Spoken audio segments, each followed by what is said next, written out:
گمنام ہے جیسے اس کا نام اسلام کی تاریخ میں ہمیشہ کے لیے رسوا ہو کر مٹ گیا۔ اب بات کریں یزید کی اولاد کی۔ اس کے 3 بیٹے اور 1 بیٹی تھی۔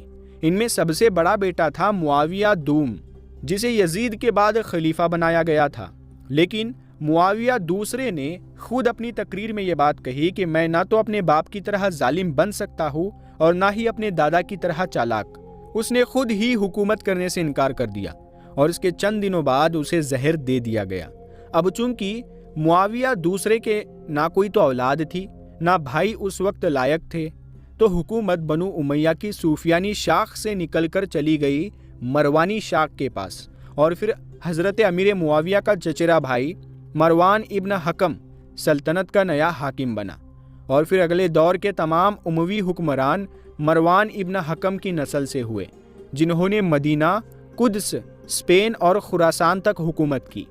لیکن اہل بیت کے خون کا بدلہ کبھی ان کے دامن سے نہیں دھل سکا۔ جہاں تک یزید کی نسل کی بات ہے تو اتہاس میں اس کے 2 بیٹوں کا ذکر ملتا ہے، خالد اور عبداللہ ابن زیاد۔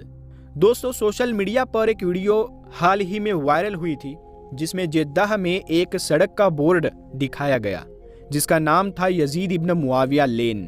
لوگوں نے اس پر غصے کا اظہار کیا اور سوال اٹھایا کہ یہ وہی یزید ہے جس کے ظلم کی مثال کربلا میں دی جاتی ہے؟ لیکن جب میں نے ریسرچ کی تو پتہ چلا سعودی عربیہ کی آفیشیل ویب سائٹس یا گورنمنٹ طرف سے کوئی تصدیق نہیں ملی۔ شاید یہ کسی پرانی نشانی کا نام ہو یا کسی لوکل آفیسر نے بنا سوچے سمجھے یہ نام رکھ دیا ہو۔ ایک اور روڈ ریاض میں ہے جس کا نام ہے خالد ابن یزید ابن معاویہ اسٹریٹ، یعنی یزید کے بیٹے کے نام پر ہے، لیکن لوگوں نے اسے بھی یزید سے جوڑ کر تنقید کی۔ دوستو، کربلا کا غم ہر مسلمان کے دل میں ہے، ایسے میں کسی بھی جگہ کا نام یزید کے نام پر رکھنا، چاہے غلطی سے ہو یا جان بوجھ کر، پوری امت کو دکھ پہنچاتا ہے۔ کچھ شیعہ اتہاس کار کا ماننا ہے کہ آخری دور کا ایک ظالم بادشاہ جسے سفیانی کہا جائے گا، جو امام مہدی کے خلاف لڑے گا، وہ شاید انہی بیٹوں کی نسل سے ہوگا۔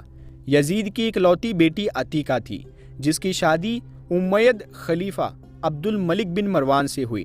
کہا جاتا ہے کہ عتیقہ اس کی سب سے پسندیدہ بیوی تھی۔